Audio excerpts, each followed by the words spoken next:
Bismillahirrahmanirrahim.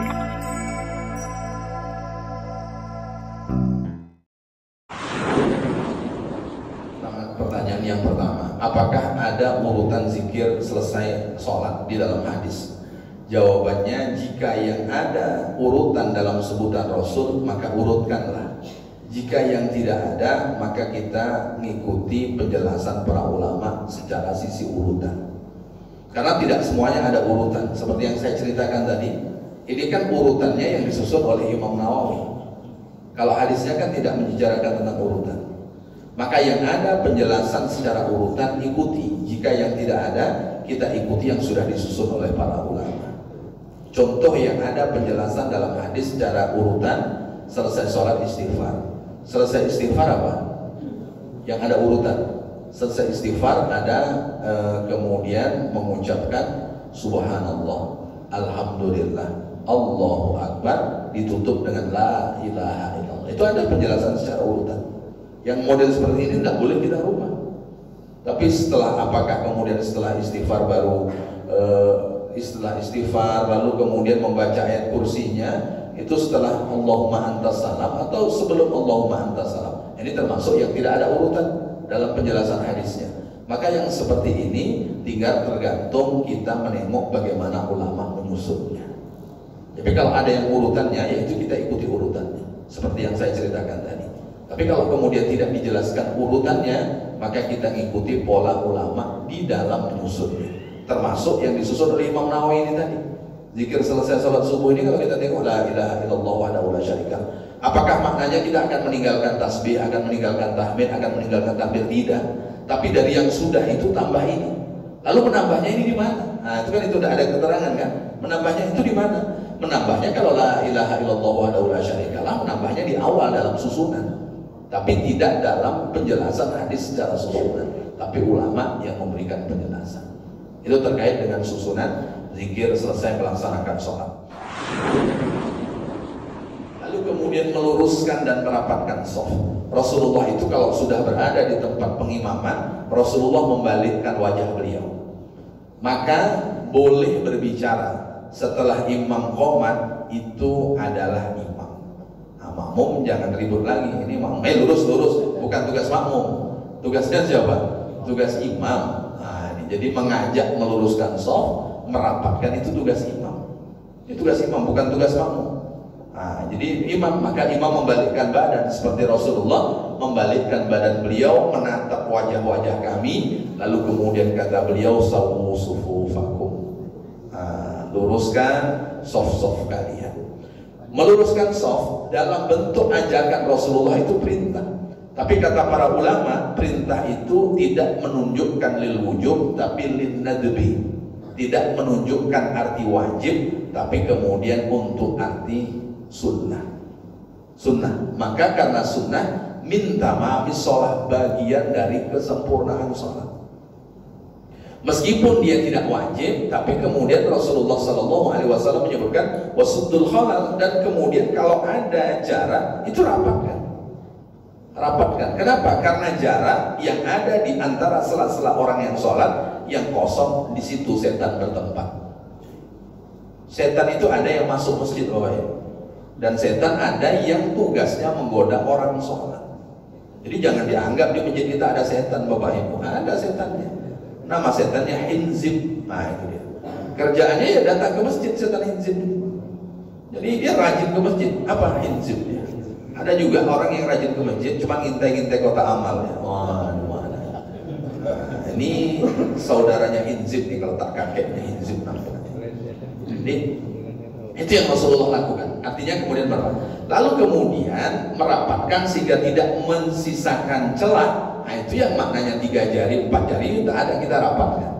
Kita rapatkan. Nah, lalu kemudian Bapak Ibu yang dimuliakan oleh Allah Subhanahu wa taala, merapatkan itu caranya bagaimana? Yang tidak menyisakan jari sudah dihitung rapat ketika Ka'bun. Ka'bun ini mata kaki. Mata kaki sudah bertemu dengan mata kaki, itu sudah dihitung rapat. Meskipun sisi ini tidak ketemu, ya tidak apa-apa kalau mata kakinya ketemu. Tapi kalau kemudian sisinya sudah ketemu, mata kakinya tidak ketemu, ya sudah dihitung rapat.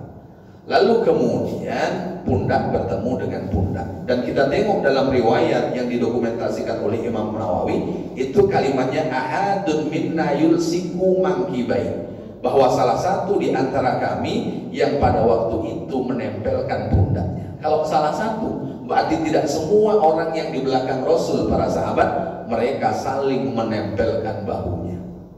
Nah, itulah yang kemudian membuat bahwa merapatkan shaf ketika sholat itu sunnah, tidak sampai pada wajib.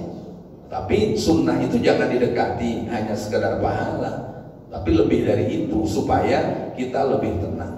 Kira-kira Bapak Ibu, kita lebih tenang sholat dengan rapat atau dengan jarak?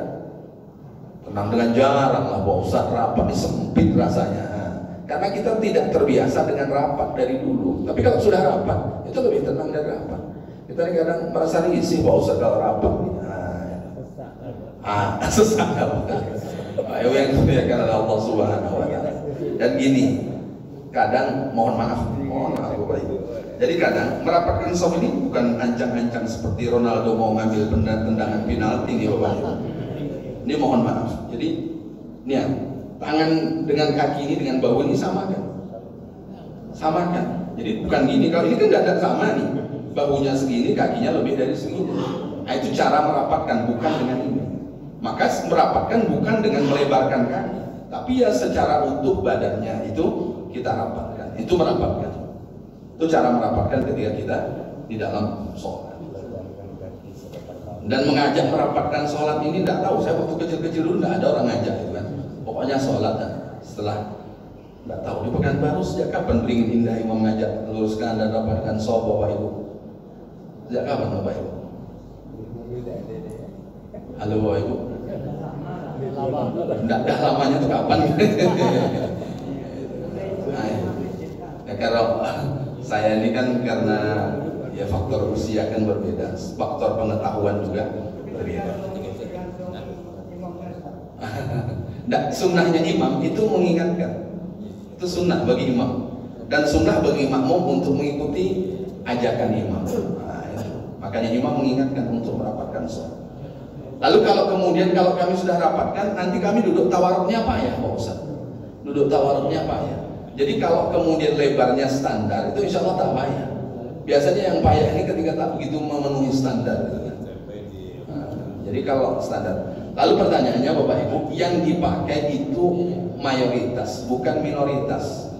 Mohon maaf, mayoritas itu secara umum orang sholat dengan rapat itu duduk mudah.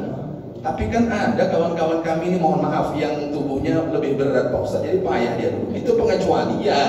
Yang dijadikan hukum bukan yang pengecualian. Itu kan pengecualian itu. Yang dijadikan hukum bukan pengecualiannya. Hukum itu yang umumnya itu tadi. Allah a'lam. Mungkin itu Pak. Sedikit.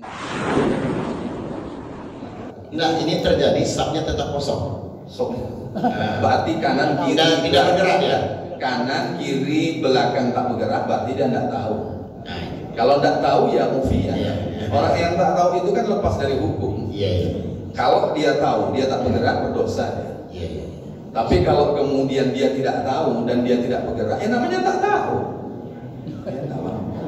Itu pula. Tapi kalau kemudian kita tak tahu, Bapak Prit kata ini kan lalu lintas kan, selamat pagi Pak. Mohon maaf mengganggu perjalanan Bapak bersalah. Apa salah saya? Ini Bapak melanggar ini nih, melanggar peraturan nanti. Yang mana? Ini Propoden Pak. Wah, saya tak tahu Pak. Kira-kira ditilang? Iyalah. Itu makanya Allah itu Maha Pemurah itu di situ. Kalau tidak tahu mufinya, Allah maafkan. Kalau di polisi kita ditilang loh. Saya tak tahu, Allah Maha Pemaaf Pak, gitu kan? Mungkin tak jadi ditilang kali ya. Ini, jadi kalau umpamanya kanan kiri belakang tidak tahu. Itu artinya belakang itu masih ada kemungkinan, tidak belakang pas agak nyamping sedikit. Kalau yang tengahnya tidak maju boleh. Tapi jangan pula kita 10 baris itu enggak. Dan ingat, ketika kita mengisi shaf Bapak Ibu, langkah kaki pastikan tidak 3 kali berturut-turut. Jadi kalau umpamanya bisa 2 langkah, bukan 2 langkah. Iman shaf nih yang depan kosong Tuhan. Nah, itu. Jadi bukan gini. Ini beda. Ini dalam mazhab Syafi'i gitu Bapak Ibu. Jadi tidak harus asal sekedar melangkah saja. Jadi ada caranya. Allah. Baik, itu ada kursi di paling ujung itu. Kursi itu letakkan di lurus soft ini di kaki bagian belakang kursi. Jadi yang lurus itu kaki kursi, bukan kaki orang ya. Ini dia kaki kursi. Jadi belakang ini sejajar dengan tumit orang yang ini. Ini jadi kaki belakang kursi.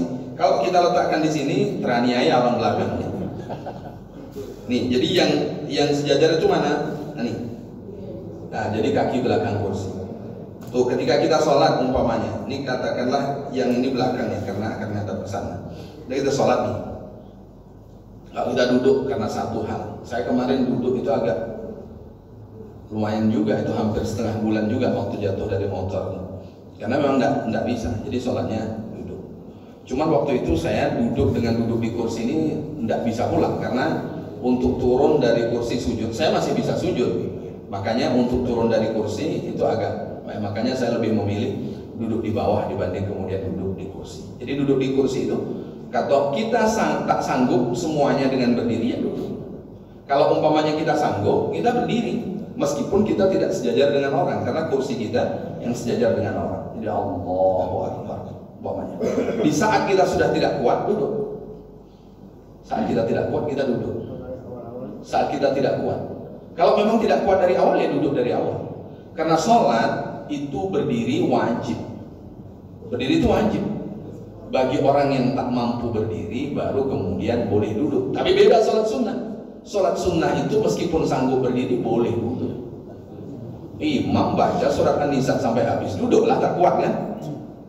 Penuh masjid Nisa nampaknya dengan kursi nanti kalau semuanya duduk. Waktu imam baca surat An-Nisa dalam sholat tahajud, itu kan sholat sunnah namanya. Jadi duduk. Lalu kemudian kan saat kita duduk, ini kan sudah duduk nih. Kalau duduk, bagaimana ketika rukuk? Ya rukuk.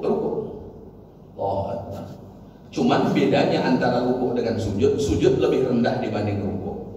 Namanya rukuk berarti sujudnya seperti ini. Lalu kemudian iktidal dengan duduk antara dua sujud sama. Cuman beda. Nah, itu kan sama dia jadinya, tidak ada perbedaannya. Yang beda itu antara rukuk dengan sujud lebih rendah dari rukuk. Kalau seandainya kita mampu melaksanakan sujud dengan tidak duduk, maka boleh kita sujud. Kita boleh sujud, asal tidak memberatkan kita. Kan ada orang yang memang berat, kalau sudah duduk, mau bangun dari duduk itu beratnya luar biasa. Apalagi waktu sakit pinggang. Oh, itu kan beratnya luar biasa. Luar biasa. Kalau umpamanya kita yang tak kuat berdiri, sujud bisa, ya sujudnya kita lakukan. Sujudnya kita lakukan sehingga ada tempat di mana kita sujud. Ada salah satu jamaah di Al-Falah itu Bapak Ibu. Dia divonis dokter tak bisa sujud lagi di dalam sholat. Tak bisa sholat, menangis dia. Pokoknya setiap malam itu menangis dia karena tak bisa sujud lagi. Menangis karena semua gerakan orang paling dekat dengan Allah itu adalah ketika dia sujud. Itu paling dekat dengan Allah. Aqrabu ma yakunul abdu ila rabbihi wa huwa sajid. Semua gerakan hamba paling dekat dengan Allah ketika dia sujud. Waktu itu dia tidak bisa sujud, nangis. Akhirnya dia paksa untuk sujud dan qadar Allah Subhanahu wa taala izinkan dia bisa sujud lagi. Akhirnya dia datang ke dokternya, "Dok, dengan senang saya bisa sujud lagi, Dok." Senangnya luar biasa. Dokternya heran, kok bisa? Artinya dalam ilmu medis ini dia tidak bisa sujud lagi. Lalu kemudian kata dokternya, "Coba praktekkan, Pak." Dipraktekkan. Ternyata bisa sujud dan dokternya non muslim. Dokternya kaget, artinya tak sesuai dengan pengetahuan yang dia tahu. Ternyata bapak ini dengan penyakit tulangnya ternyata bisa sujud lagi. Nah, ini maka sujud ini luar biasa. Jadi selagi masih bisa sujud, lakukanlah. Tapi dengan cara tidak menyakiti diri. Kalau menyakiti diri ya jangan lakukan. Umpamanya kita ini sudah nih, umpamanya kita duduk, iktidalnya masih duduk. Allahu Akbar, Sami Allahu liman hamidah. Lalu kemudian kita bisa sujud. Allahu Akbar. Nanti bangun dari sujud kedua, lalu kemudian kita naik lagi. Itu mungkin sederhananya. Wallahu a'lam. Ini nyari masjid yang ramah lansia. Nah, masjid yang ramah lansia itu menyediakan kursi. Jadi kalau masjid tak ada kursinya, tak ramah lansia itu namanya. Nah, Jadi ramah lansia itu masjid-masjid yang niaga kursi. Ini agak banyak nih, itu termasuk masjid ramah lansia. Karena banyak kursinya, agak banyak kursi. Masjid ramah lansia. Lalu kemudian di mana? Ya kalau memungkinkan bisa di pinggir. Karena kursi nanti ini halangannya banyak. Kalau dia batal, orang yang mau mengisi tempatnya ini kan agak lebih sulit. Tapi kalau di pinggir itu lebih. Jadi mohon maaf Bapak yang pakai kursi, kenapa saya diletakkan di pinggir? Nah ini mohon maaf untuk mempermudah. Nah, jadi tidak di pinggir. Wallah mungkin itu. Silakan.